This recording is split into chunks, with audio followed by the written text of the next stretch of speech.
session, but my name is Kimberly Yannick, and I see a lot of you who have been here all day. Hello, Lisa from Portsmouth, Virginia.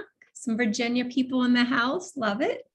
And my colleague, Jennifer Rose, who is just, I'm so excited and grateful that she agreed to do this session with me because she is extraordinary. I don't know if you want to say hello to everyone, Jen and Dr. Hey, Rose. everybody. Good to see some of my friends. You see some of your friends too? I see Yeah. Frederick back from Norfolk. He was with us late last night. So good to see you again. So Dr.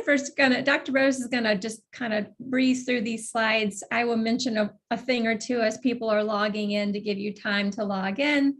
But as you toggle through the slides here, they're the standard ones. They're the expectations.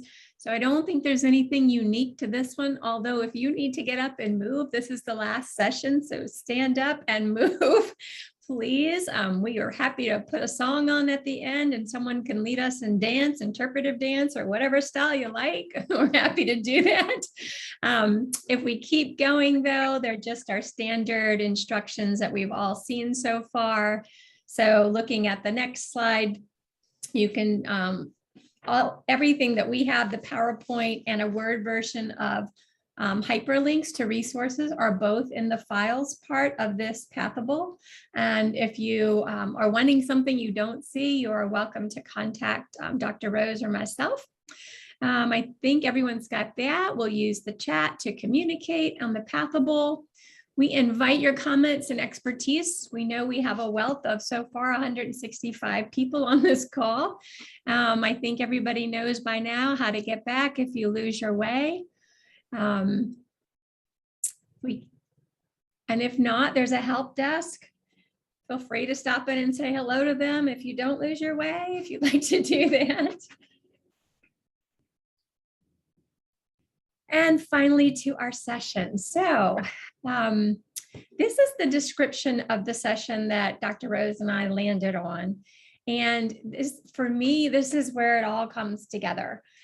We've spent a lot of time today, even starting with Dr. Bradley's remarks this morning, Renee's remarks this morning, but coming to this space at the last strand, last part of the classroom strand, looking at how teacher self-care, it's really always been relevant. And I heard Dr. Rose speaking to this long ago and it caught my attention and I wrote it down to hopefully wait for the opportunity to work with her. And here it is, because she said some things around this that resonated with me so deeply. And that is really our internal state of being as humans showing up to do this work. You know, how do we create systems and support and identify self-care and systems care so that we can implement all of these high leverage practices that Terry mentioned in his session and Brandy and Bob and Amber presented to us. So Dr. Rose is going to take us through so many great practical strategies and considerations to really maybe expand our thinking a bit on our support system for the adults who are implementing these practices. Specifically, she's going to touch on those neutralizing routines, etc. So I actually have the tattoo that Dr. Bradley was showing this morning. I can't take credit for this. There was a coach that I worked with in Virginia Beach who made these for all of us. So I keep it next to me. It's the only one I have left, but I was so giddy when I saw the tattoo this morning.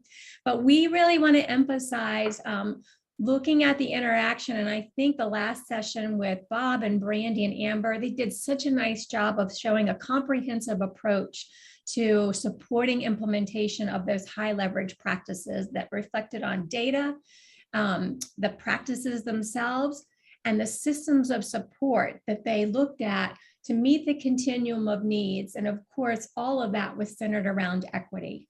And so I want you to just kind of keep that on your balcony view as you listen to Dr. Rose and all the wonderful considerations she's going to share with us. And then we're gonna close out today really looking at expanding on the systems piece. All right, thank you for that lovely opening. I too am excited about working with Kimberly. It was really refreshing to have someone who was truly interested and invested in the perspective of educator well-being. The past year and a half has been a year of multifaceted challenges for everyone. And I don't want to say that there's any one group of people that have been more challenged in this extraordinary situation than another. But I have to tell you that I spent 9 years in the classroom as a teacher before becoming a school psychologist. And now I'm a licensed clinical psychologist working in community mental health through Loyola University, Chicago. But I always go back to my roots as an educator. And I think about the work that teachers do and the conditions often under which teachers have to work without the elements of a worldwide pandemic. And so in thinking about that, I often wondered who was caring for the caregivers, because oftentimes that's what teachers become. They become the parent away from home, the mom and dad away from home. And that's for kids who have fully, supportive parents who are there and nurturing and so on and so forth. They become that reliable parental figure. And for kids who are absent that reliable, consistent parental figure, they become everything to those kids. And I think that teaching is one of those professions where folk, for the most part, they go into it with that idea of having that giving spirit. But as the title of the session reflects, you can't pour from a cracked vessel. And this has been a year, definitely, even the strongest of individuals have been under situations or circumstances that would, cause a bit of a fissure, even in the toughest individual. So what I'm going to share with you is a snippet from the NBC Nightly News that talked a little bit about the impact of the pandemic on teachers. And as you're watching this snippet, I'm just wondering how many of you all can identify it with some of the statements that these people are making, either personally as an educator, as a parent, because parents became educators as their kids were at home in many districts, or as an administrator. Okay.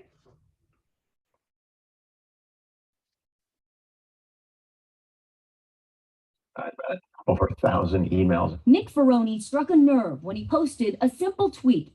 How many teachers are close to breaking down?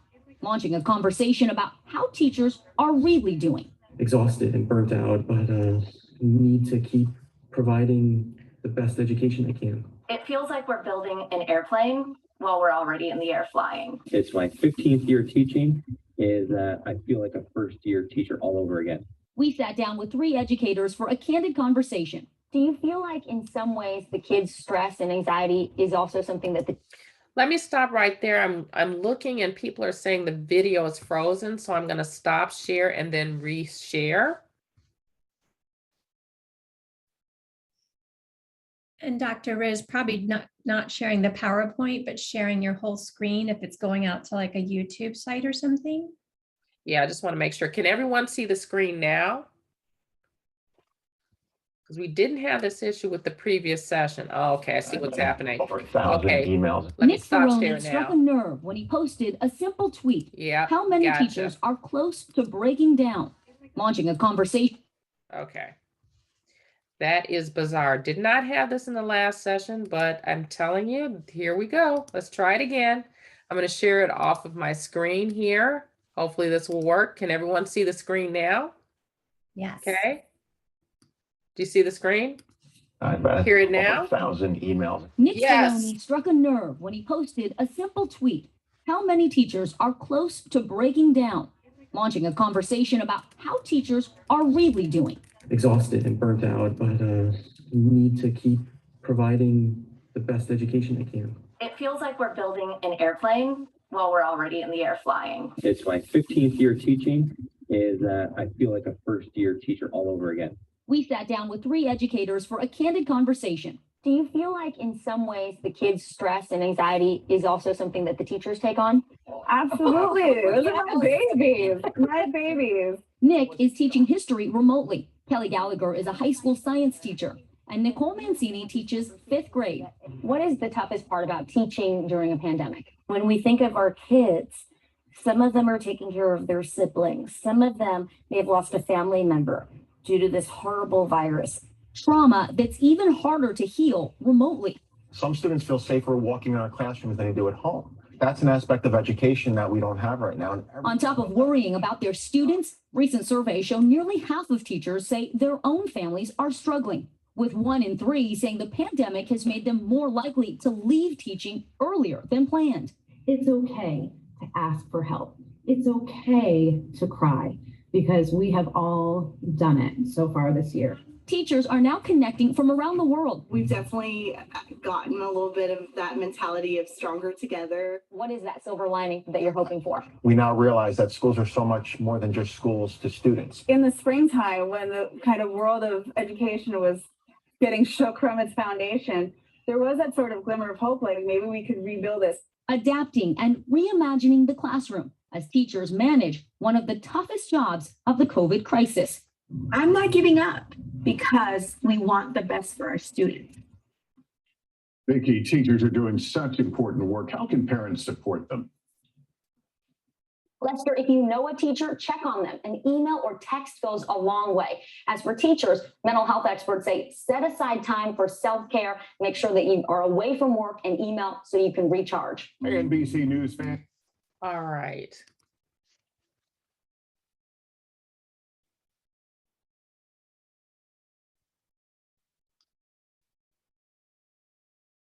Does everybody see the slide with health and wellness on it? Just want to make sure we're in technology.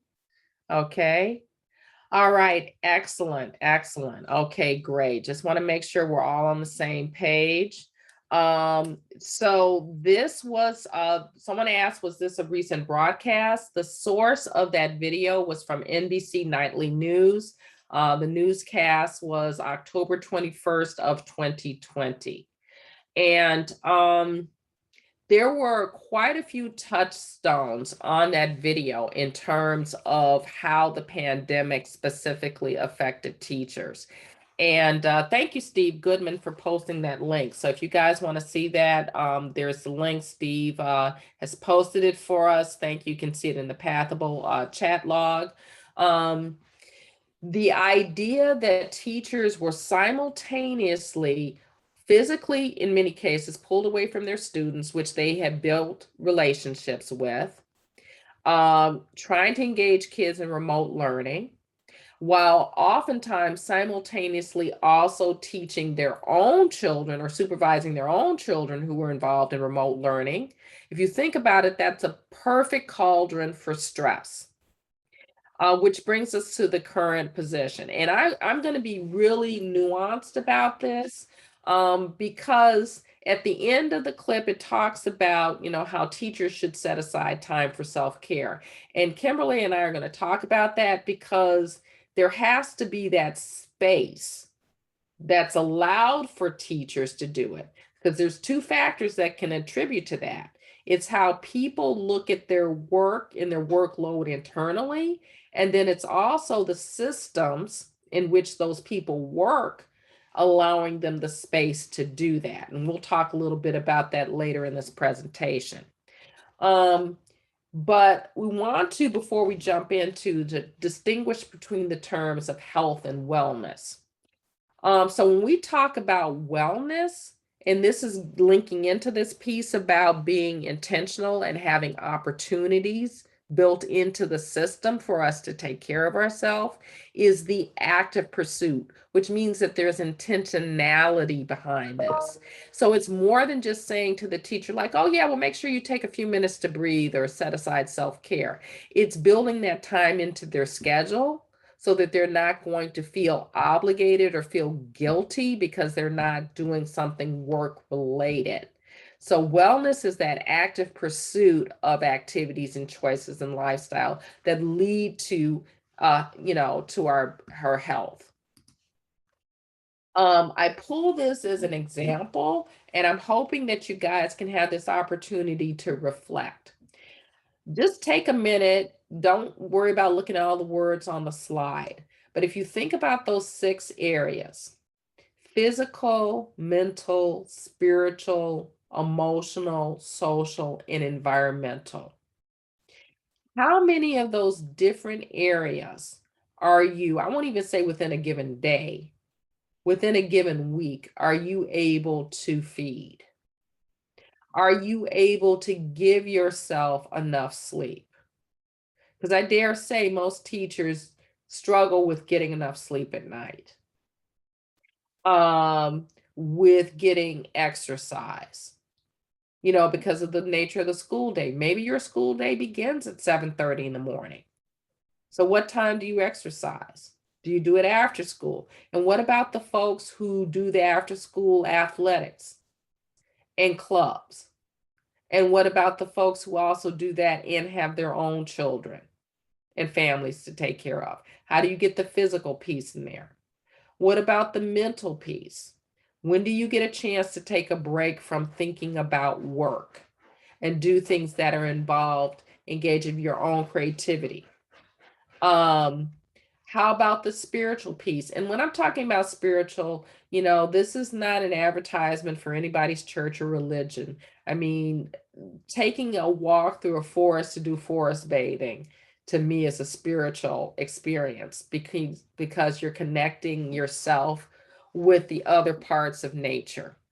Finding a meaning beyond just work. How about the emotional piece? Having an opportunity to express your feelings, to be heard in an authentic way without risk of judgment. The social part. And I think that that's really important because, teaching can be a very isolating experience where you are separated, you're by yourself, and there's not a lot of time for you to connect with people, even at your grade level, because the meetings that are set aside for grade level are so chock full of things that you need to do. And then with the environment, just the piece about just the interrelationship between us and Mother Earth. So those are just some things to consider for yourself in terms of your own wellness. So this is a piece that kind of touches upon stress, because I don't want folks to walk away from here thinking like, well, all stress is bad stress. Because actually there's a certain amount of stress that we as human beings kind of thrive upon. So if you look at this curve, there's a piece where you have that arousal level, where there's that stress or that anticipation that you get, that has to do, that actually fuels your performance. And if you look here, there's that little piece as you're approaching the peak where you're right in that good spot, that sweet spot, that comfort zone of having just enough stress that it's got your adrenaline going so that you have the energy to get through the day. But the challenge is when you get to that prolonged period of arousal without a break, that you see the decline in your performance that leads to exhaustion, poor health, and eventually a breakdown. And, there's been quite a bit that's been written about the Great Resignation, about the number of folks who have quit their jobs, have changed careers altogether. And some of this may have occurred during the peak of the pandemic, when people were trying to do so many different things and adapting to a really unique circumstance, where people decided to take a different option for the sake of their own mental health. I don't know if that was something that some people considered, but I mean, it's definitely a reality that I know some people face. Then there's the piece to continue as we think about stress. Just out of curiosity, you can use your reaction buttons on your, or you can just kind of like type in the chat log. How many of you all are familiar with the term amygdala hijack? Ever heard of the amygdala hijack? Okay, great. I see some people are raising their hands. So this is what can happen, okay? Your brain gets a message, okay, through one of your 5 senses, sight, hearing, touch, smell, what have you. that there's a potential threat. Okay, that information comes in through your brain through the relay system of the thalamus to the hippocampus, which is the seat of your memories. And, the hippocampus is like, okay, is this a threatful kind of, is this a real dangerous situation or not? In most cases, incoming information will go to your frontal cortex, which is the part of the brain up here where, you're all rational and you're all balanced, and you can say like, oh no, what I'm seeing on that forest floor, that's not a snake, that's actually a stick. Okay, we're going to keep going. Okay, but there's other cases where maybe the information that's coming in from our senses is more ambiguous, we're not quite sure, or it's closely related to another kind of situation where there was a real danger. So then our brains are taken over by the amygdala, which is that seat of emotion, that almond piece in our brain. And then the amygdala sends that signal to the HPA axis, which goes ahead and it releases that adrenaline and cortisol. And then the next thing you know, your heart is racing, you're sweating, your stomach is upset. And yeah, there you go. You're off to the races. Anyone have a day at work where seemingly out of nowhere you start feeling jittery, and it's not because you've had 5 cups of Starbucks, but you're on the verge of like parent-teacher report cards, you've got to do standardized testing, you've got a sick kid in your class, and you've got this other kid with some behavioral issues, and so on and so forth. So that's a real thing. So moving forward, these are some of the physical symptoms of stress. Take a moment and think about this. How many of you all have experienced these for yourselves?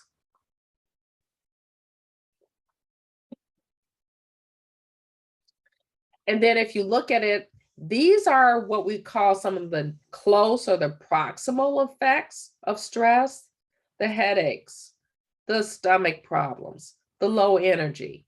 And then the little clouds out here are what we call some of the distal or far off kinds of events, like the exhaustion, the high blood pressure, the insomnia, the colds and frequent infections.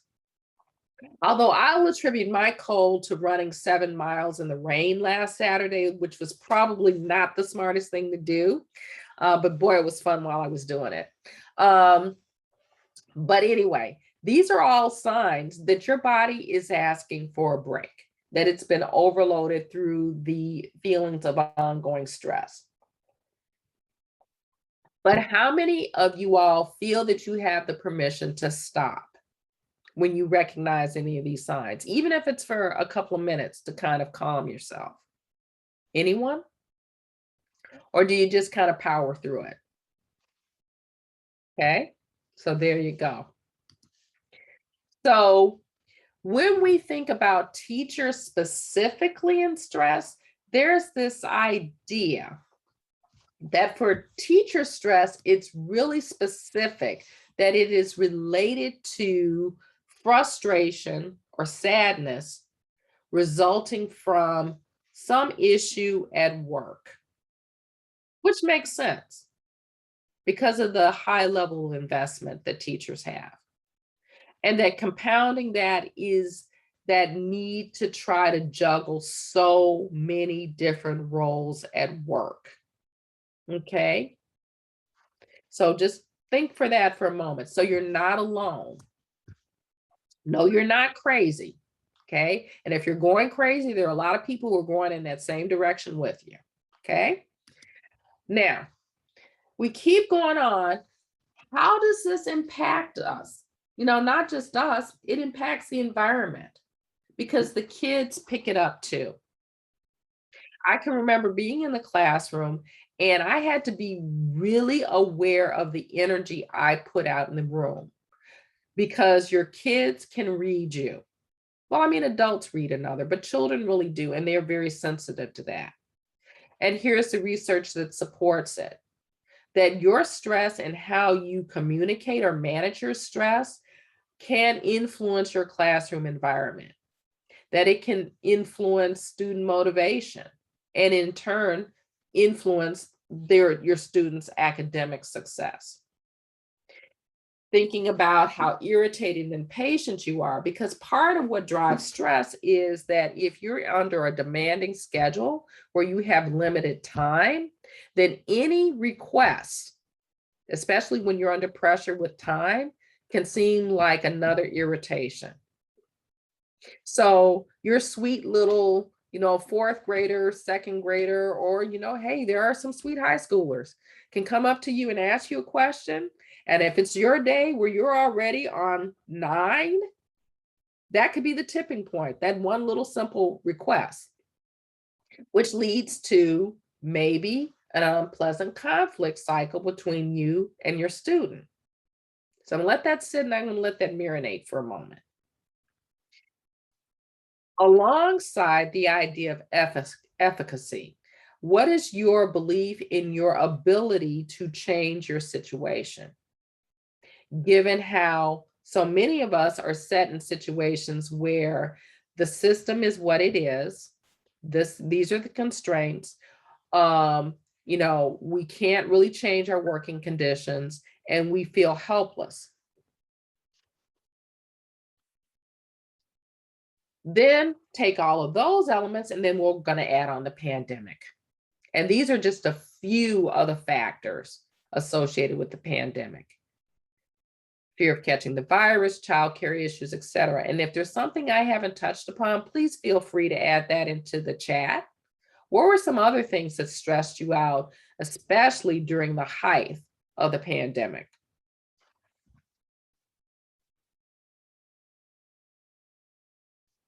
So, how does this impact the way we show up as teachers? Do we respond or do we react? Because there's a difference. Because the idea of responding means that we have an ability to kind of measure, to think, and come up with a possible response versus that reaction. Remember thinking about the amygdala hijacked, okay? And I'm seeing some of the remarks in the chat log about the impact of the pandemic, about the extra burden that many of you all took on trying to get families involved in virtual learning, feeling disconnected from your peers in the school community, and then the loss of motivation, running out of supplies, and then some of you all who taught hybrid, which meant in-person and virtual, learning the different technology platforms. So all of those were stressors. Then add on top, how do you diffuse disruptive behavior in this new virtual environment? Okay, how do you get kids engaged? All of this was challenging, okay? So now that leads us to the next section. What are some ways that we can start to address some of these concerns? Okay, so some of this I'm going to draw upon my experiences as a licensed clinical psychologist. So what I'm going to be presenting to you is the concept of dialectical behavioral therapy. And I'm not saying that anybody here is, in need of mental health services or treatment. What I am sharing with you are some strategies that are helpful when people are in situations where they are feeling really strong emotions. And the classroom is a place where definitely you feel a lot of emotions. Some of them are strong. And when I mean strong, they're strong positive emotions. Think about the moments of joy when a kid has a breakthrough moment, when they've been struggling trying to wrap their mind around a concept, and then the kid gets it, and just that look of just sheer delight on their face when they're able to, complete a difficult task. Those moments of real joy and those feelings of real connection that your kids have with you. So those are all moments of emotion. But then we also have moments of strong negative emotions when we have a kid that is struggling in different ways, and then that piece right there. So this is another way. I'm going to just present some strategies here for us to perhaps manage those strong emotions that can arise in our classrooms. So with your permission, I'm going to go in and we're going to talk a little bit about that. So in thinking about the brain and that previous slide that I showed you about the amygdala hijack and how one part of your brain can go straight to the very emotional reaction, going right through to your amygdala and just set off, you know, the adrenaline and cortisol through the HPA axis. And then we've got the other side of the brain, which is this very rational part of the brain, the prefrontal cortex. I want to bring you right back, link that with this concept of dialectical behavioral therapy. And that concept of, and someone, Katie is asking, what is ACT? That's acceptance and commitment therapy. Not going to talk about that today, but that is also another excellent coping strategy. I agree. But back to DBT. The idea of that idea, the emotional mind and the wise mind and the reasonable mind, the overlap between these three parts here, that where you have this piece here, where we have the emotional mind, which is full of all of our feelings, you know, kind of like our reactions to things, and the reasonable mind being almost like that very logic driven, very database, part of our brain. And then the wise mind is that overlap of the two, where we're balancing our emotions with logic as well. So that's a concept that is inherent to dialectical behavioral therapy, of that idea of being able to honor and recognize our emotions while balancing the logic of the situation. Have you ever been in a situation where you have just had your emotions just overwhelm you? Thank you, Dominica, for that description of ACT. I'm just looking at the chat log too, and so I'm just kind of like monitoring. Okay. All right. So looking at this, have you been in a situation where your emotions have just overwhelmed you in the classroom or at work, and you felt like, I wish I had a way to recognize my emotions while not letting them just sweep me over? So this is the idea behind DBT and the strategies that we're going to be looking at in terms of being able to manage those strong emotions. So there's 4 primary elements to dialectical behavioral therapy, including the mindfulness, which is being aware of your thoughts, emotions, how you're feeling in your body, and being grounded in the present moment. Now, what's important here is not to judge it. Because I think the other part that goes along with the characteristics of being a teacher is this piece of believing that you should always be in control. And I think that's just one more stressor, is that notion that you always have to do everything perfectly. And in fact, that will just increase your anxiety even more. So that's that non-judgmental awareness of your thoughts. Okay. Distress tolerance, which is the ability to manage your stress, or definitely your distress, in a way that is going to be not going to result in acting out in ways that are not as healthy, say as, you know, people who might overeat when they're stressed, or people who might, you know, drink too much when they're stressed, or people who might lash out verbally when they're overstressed. So we're just thinking about different ways to manage stress. I mean, those are ways of managing stress, but not as helpful for your body or for your interpersonal relationships. So we want to talk about other ways of managing stress that are healthier. Interpersonal effectiveness. So this is the piece that ties back to the research that we shared earlier about how teacher stress can impact the classroom and students. So being aware of how you're managing yourself and how your stress level can in turn impact your students. And then the last part is that emotional regulation, which is the ability to manage your emotions and adjust to the current situation. So I want you guys to keep these in mind, because we are going to tie these into the concept that was presented oftentimes by Kent McIntosh about vulnerable decision points.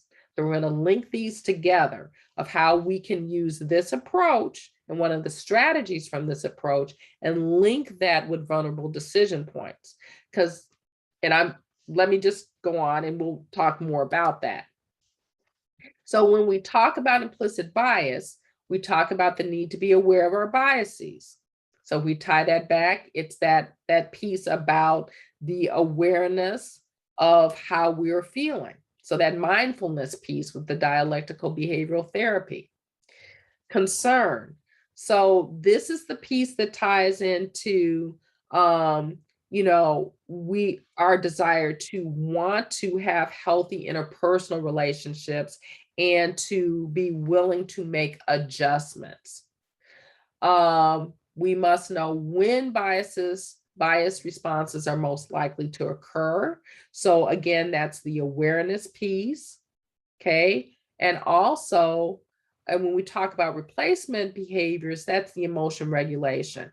That's the ability to manage your emotions to fit or to adjust to the current situation, and to also be able to respond in ways that are consistent with our values. So we can see some of the overlap between the 4 elements of dialectical behavioral therapy and the conditions necessary to neutralize implicit bias. So then I'm sure that many of you all who are familiar with Ken McIntosh's work have seen this diagram countless times. We talk about the vulnerable decision points, where we have an instance where there is the potential for racial bias to occur, which leads towards disproportionate discipline. The referral of certain groups of students at a much higher rate than that would be expected vis-a-vis their enrollment.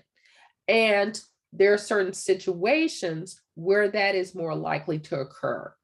And some of the most commonly occurring situations are where the behavior is more ambiguous and open to interpretation. Examples like a student being disrespectful, for example, because disrespect, unless you describe it in concrete observable terms, can vary from one person to another based upon your own cultural norms and values. Which leads right into that idea of a vague discipline system, which is why it's important to have disciplinary infractions described in objective, observable terms, whether or not this student has a quote unquote reputation for misbehavior, and then also the ones that are internal to the individual. Are you hungry, or as I like to call it, are you hangry at the time? Are you tired? Do you not know this student? These are all opportunities for that vulnerability for us to go to our default, which often leads to instances where implicit bias influences our decisions. That's that thinking without thinking, that rapid decision making that can occur. So to move along, we've talked about the neutralizing routine countless times in many of these sessions, where we stop ourselves, we ask ourselves, is this a vulnerable decision point? And if so, we activate this agreed alternative response. But the piece that's oftentimes missing here is, how do you actually stop yourself? Okay, if we go back to that earlier slide and we're talking about the amygdala hijack, how do we stop ourselves from allowing that cascade of events that leads to that cortisol and that adrenaline being rushed, where we're like so hyped up and we end up reacting as opposed to responding? Does anybody have any strategies when they're talking about this neutralizing routine? What works for you when you're in one of those situations? Has anyone tried something that works for them? If so, please type it in the chat.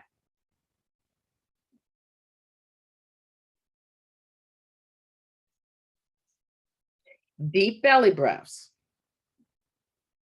And there is a trick to that, because people,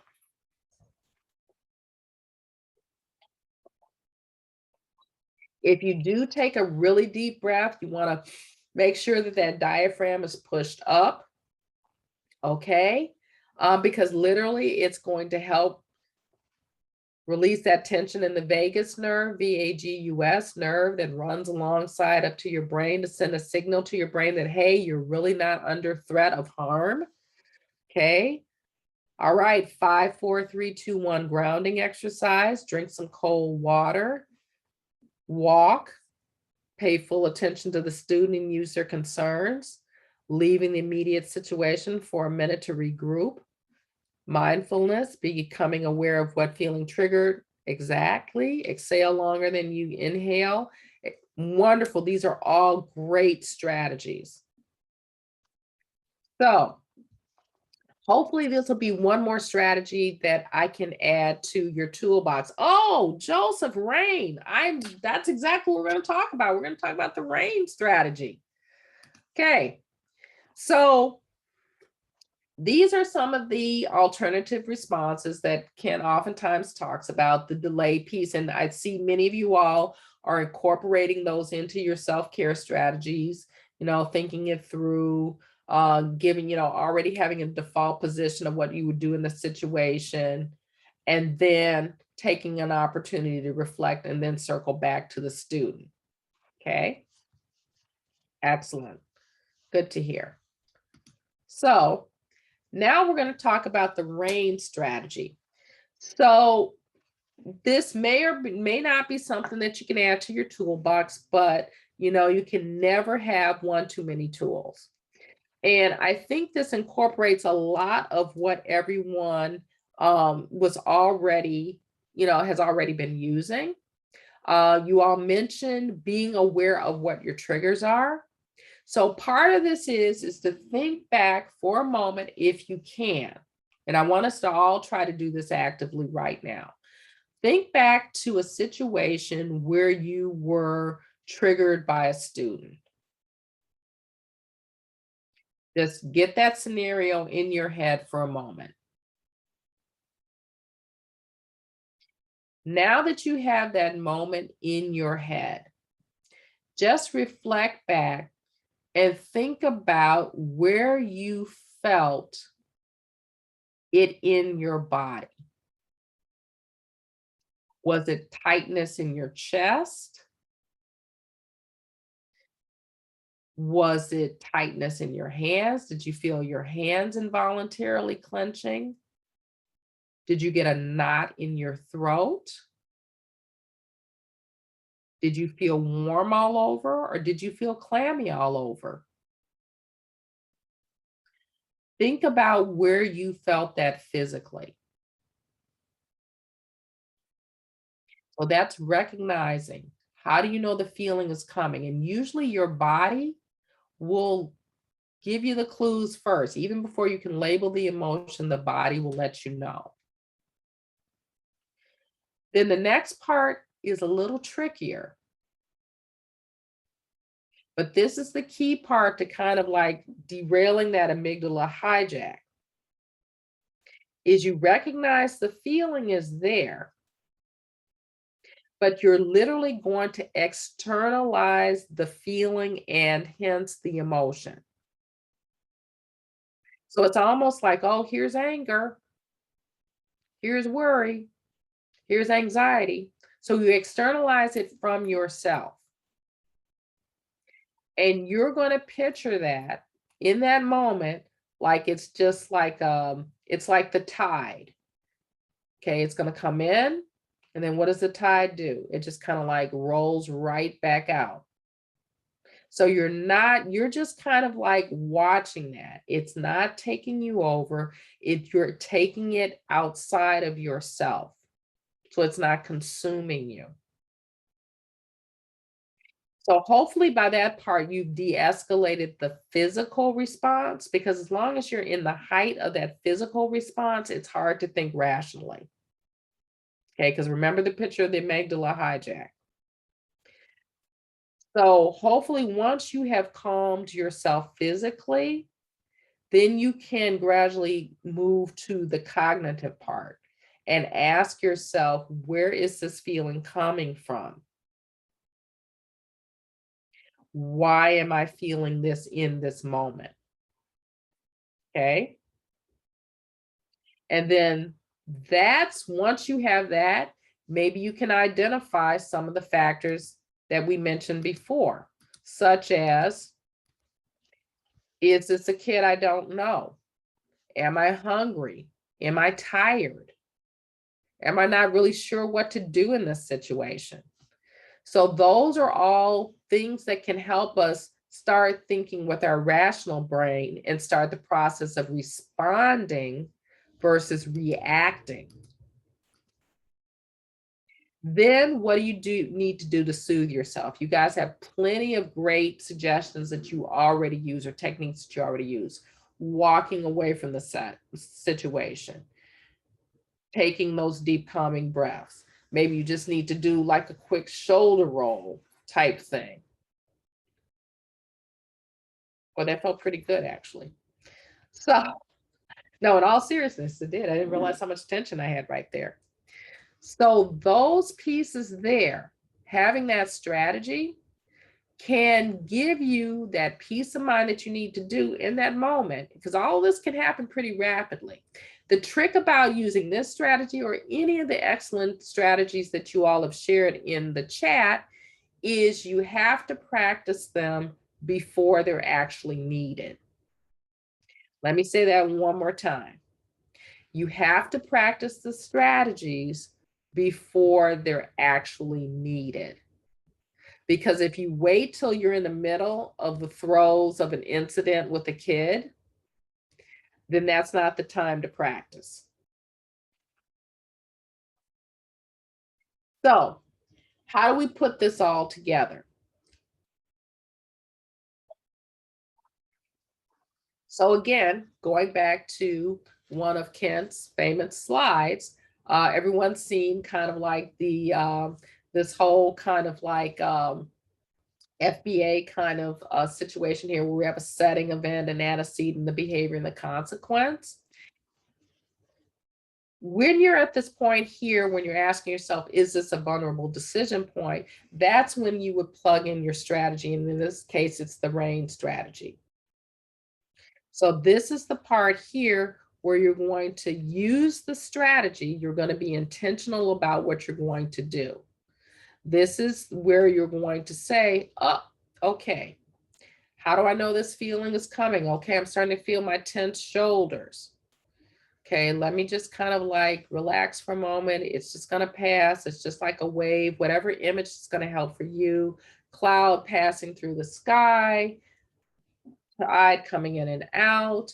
You can even take it, you can name the emotion and pretend like it's on a long freight train. And it's one of those freight trains that are just going to keep going past you, and eventually it goes into the distance. Then where did this feeling come from? Oh, I don't know this kid. Oh, this kid, you know, has been, you know, out of his seat or talking back all morning long. Okay, I know it. I'm frustrated. This is where this feeling is coming from. What do I need to do to soothe myself? And all that stuff, when you've practiced the strategy, you can do pretty rapidly till you get to the point where you can say, you know, unless, you know, my theory used to be, unless blood was being actively gushing from a kid, okay, it can wait. Okay, it can wait. And we'll deal with this. All right. So that is one way that we can use a strategy in combination with the vulnerable decision point to calm ourselves and address our own stressors as the adults in the situation and respond in a way that's consistent with our values and prevent us making snap decisions that oftentimes we regret in the end. So then this comes back to supporting good outcomes for students through practices that are consistent with our needs as educators and our values in terms of being folks who want to make sure that all students have the best opportunity to have access to education. Which leads us into the next session. Unless there's any questions about RAIN, because we have plenty of time here. Were there any questions about the strategy itself?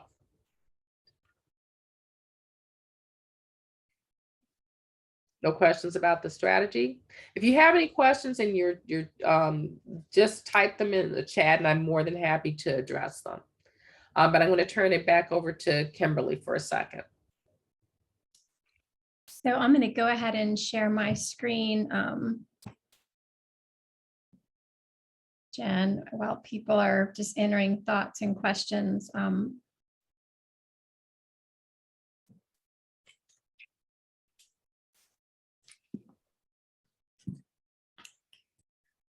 I only have one screen, Jen, so I won't be able to monitor chat. I'll rely on you. Okay, I got it. I got chat. I'm monitoring. I got you. So I absolutely love, and when listening to you, Jennifer, I'm so amazed at the power of our bodies, the somatic, communication, the emotional communication to us, and thinking about creating that space between those triggers for us and our responses.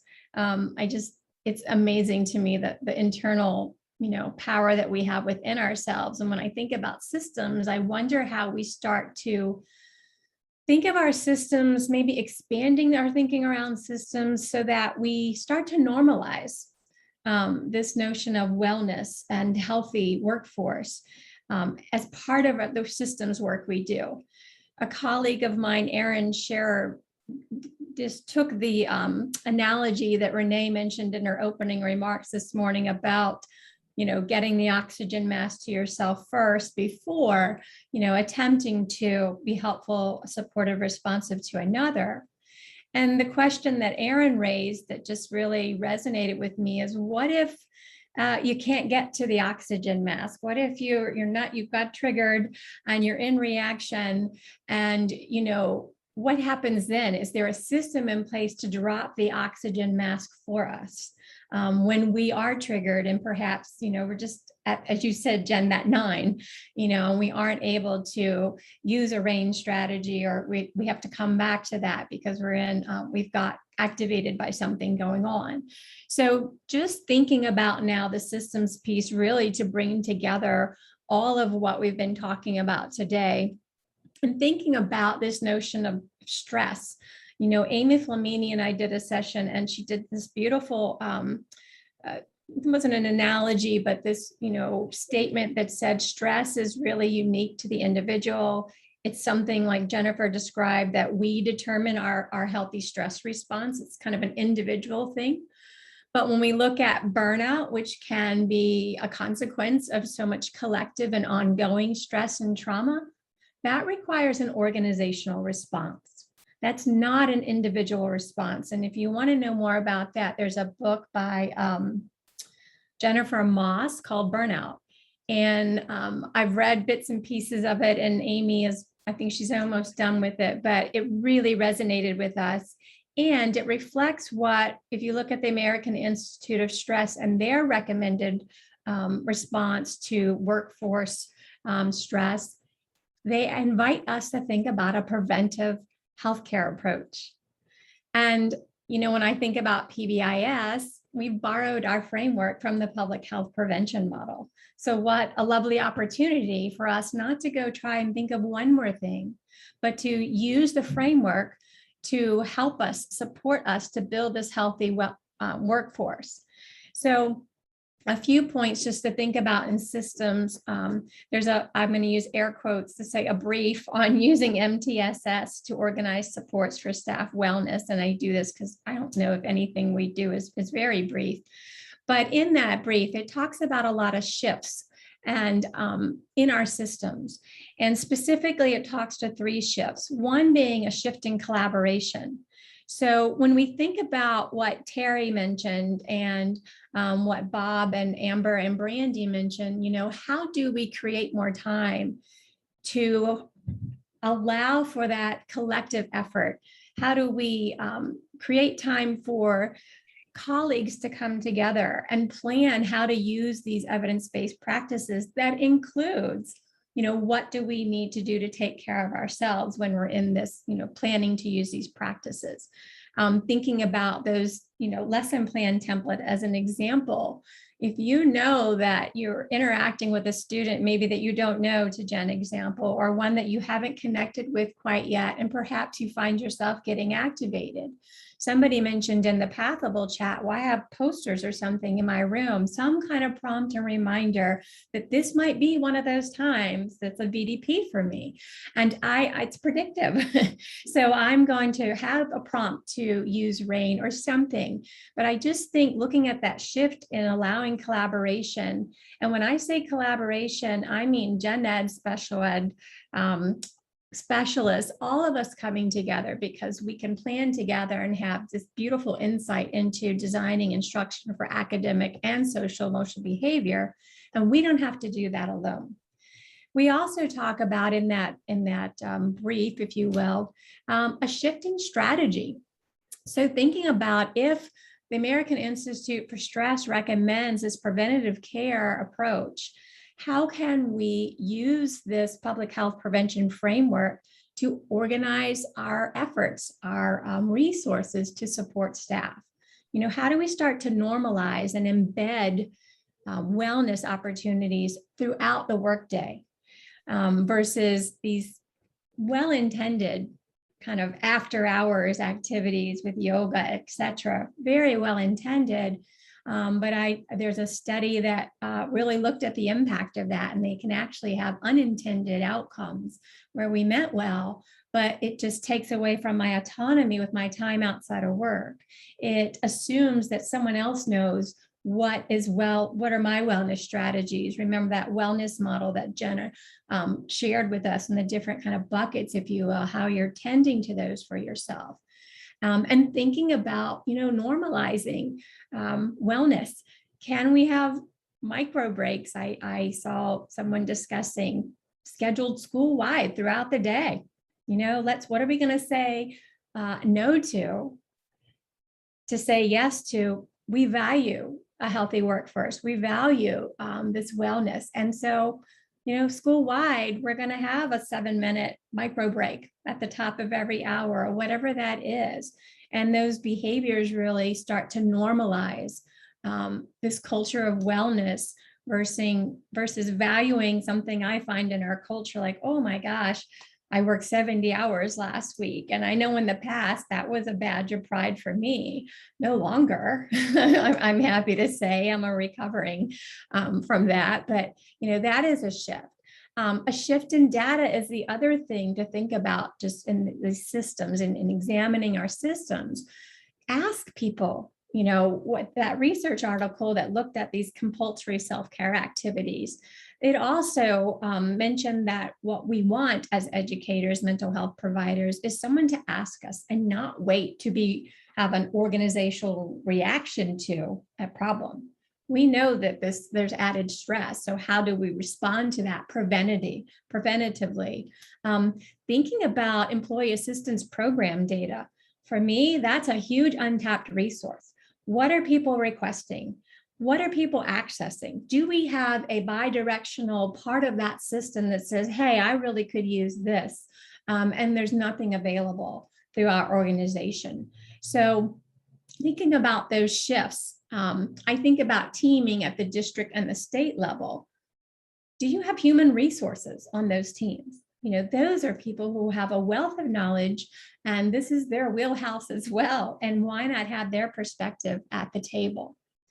So just spending a few moments to unpack this and thinking about, okay, how do we use our framework to support classroom, if you will, educators, and using this public health prevention framework? Well, it's borrowed from, as the first thing says here, from a system of prevention. And it really lets us organize what we do for all, some, and a few.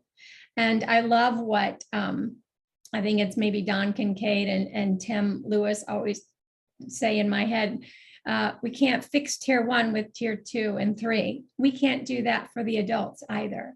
So how do we, just like we do for systems of support for students, look at really focusing on tier 1 for all in terms of our workforce healthfulness and wellness?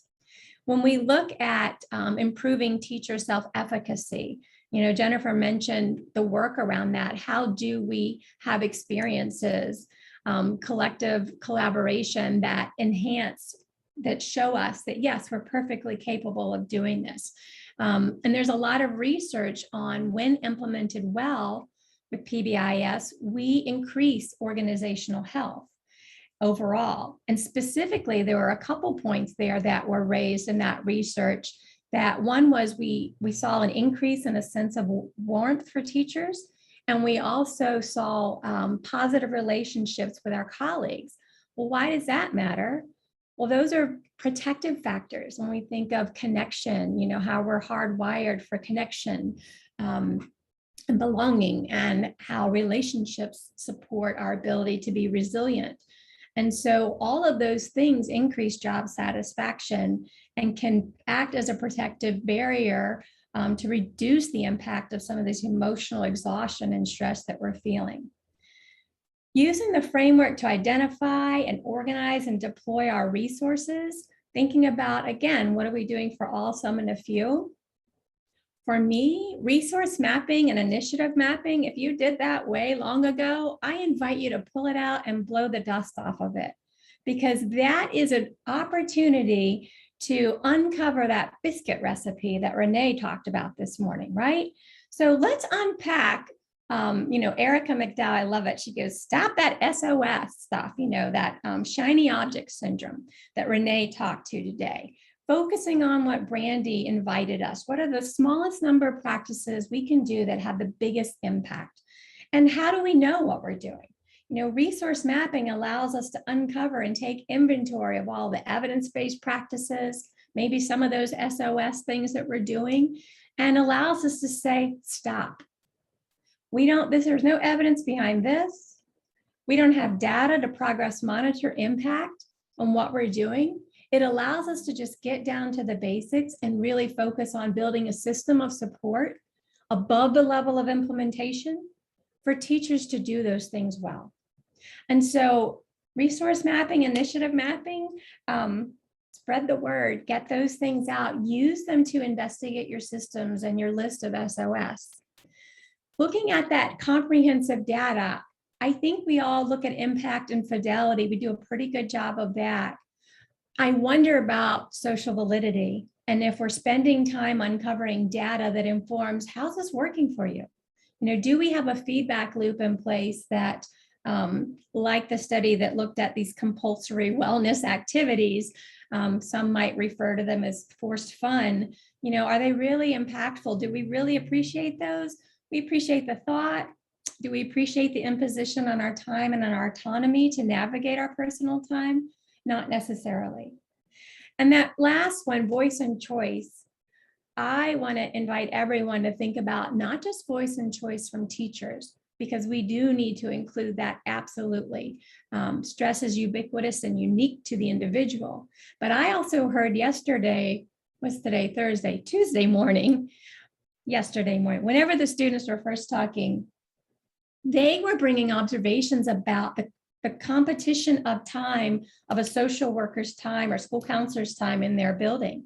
And they were saying they've got all these competing requests of their time and we need them.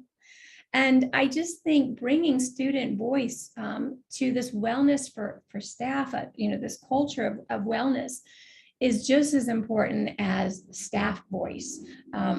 Asking students, what do you notice? What could we do together to change things here? So lots of reasons to really invite you to think about, how are we using this framework we're already built fluency with, or we're building fluency with, to address this issue of healthy workforce development, culture of wellness, whatever language you're attaching to it. So here are some links to, and there's a Word document. I believe we did this, Jen. It's in the files section that has easy access to these links. But this is the brief that we kind of unpacked a little bit. There's also a webinar recording of explanations around this brief. So if you're looking what to do with your popcorn tonight, I encourage you to access that video, download the brief, and really think about, what are we already doing within this framework? what might we do, some micro movements to enhance what we're doing so that teachers have that system of support to not only implement the evidence-based practices, but to tend to their own well-being so they can show up as their best selves, with strategies like Jen has shared with us today. Anything to add to that, Jen? I had to unmute myself because that is something that we've learned through this Zoom culture, learning to speak while on mute. No, I think you pretty much summed it up. Especially the piece about the need for system-wide level supports for wellness and being authentic, because I can think back to the last district I worked in, and we had this initiative called Wellness Wednesday. And I had to chuckle to myself when you talked about that piece about enforced fun or forced fun, because there were so many other things that were going on in the district that were stressors that almost universally, my peers and I were kind of like, well, if we could just do this, this, and this, that in itself would help us to feel a little less stressed. So, really being authentic about reaching out to the stakeholders, the teachers, the other staff members, and saying, okay, what would make this realistic for you? I had another colleague who shared a podcast that talked about that aspect of what would realistically make an educator's day different. And it talked about the piece about the need for data collection and how important that is for teachers to inform their instruction, but finding other ways of collecting the data, even having other folks who could help collect that data so teachers could shift their focus to other parts of their role. So just being more creative in itself can create ways to help alleviate stress. So, to take this beyond like, oh, you need to take care of yourself, to being like, okay, we need to care for the people who are frontline folks who care for so many others, I think is important. I agree wholeheartedly with that statement, Jen. I do see educators as frontline. They're right there in it. Yes, absolutely. For sure. Well, guys, I'm looking at the chat log and it looks like it's been almost 10 minutes since we've had a comment. Does anyone have any questions? I know there were a couple of books that were shared.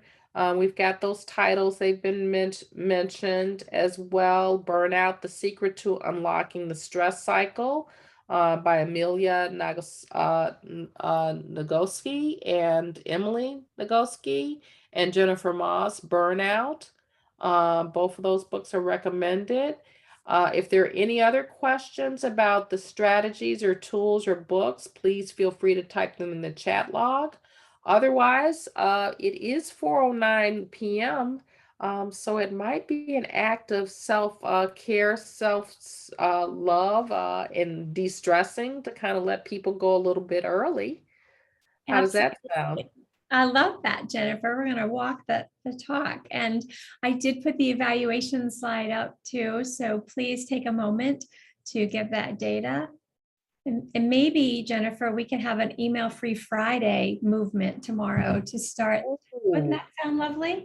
Wouldn't that be lovely not to answer emails? Okay, so tell you what, start your weekends a little early. No emails after what? Were we going to start? No email Friday? No email Friday? Okay, no email Friday. No free Fridays. Just putting it out there. I want to start a movement.